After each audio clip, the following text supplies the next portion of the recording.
welcome to another English Sparkling with Tweedy video. I'm back in Folkestone once again. I was here recently for a video on one of my other channels, Tweedy Outdoors. Last time I was here, this wonderful spot, the Lighthouse Bar at the end of the harbour arm in Folkestone. I was here on a Tuesday and it's closed on Tuesdays. I think the whole harbour arm effectively is. So I've come back on a Friday, sort of summery weather. It's a bit overcast, but that's probably a good thing.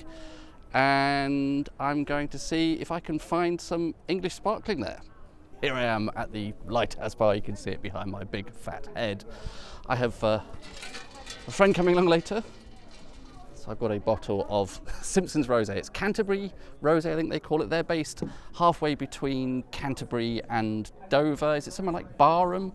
I hate filming in public places because people start staring at you and it's very self-conscious. But I had the Blanc de Blanc Chalklands, is it called, from Simpsons the other day.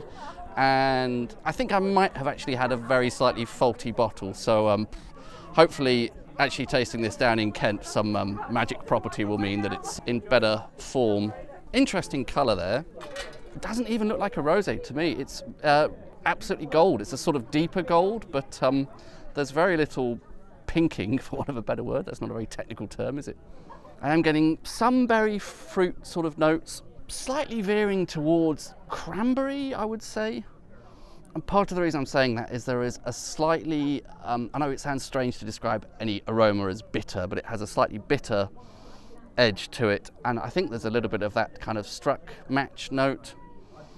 Those sort of volatile sulfur compounds, which is a shame. Perhaps I found some of that in the other Simpsons the other day.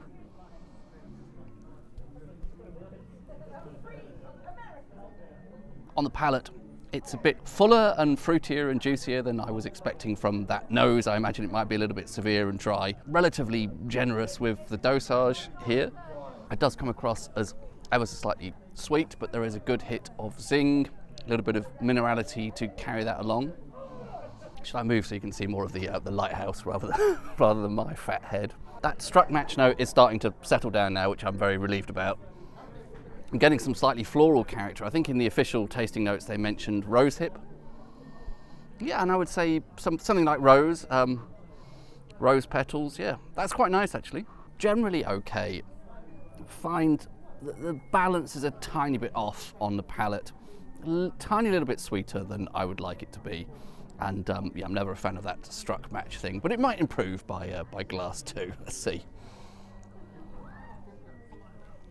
Moved on from the Simpsons onto a couple of wines from Rathfinny, the Blanc de Noir and the Blanc de Blanc.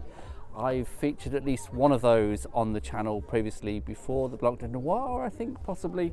And this is finally the Blanc de Blanc, and I think it's rather lovely actually. It's got this sort of buttery richness to it. It's coming out really well.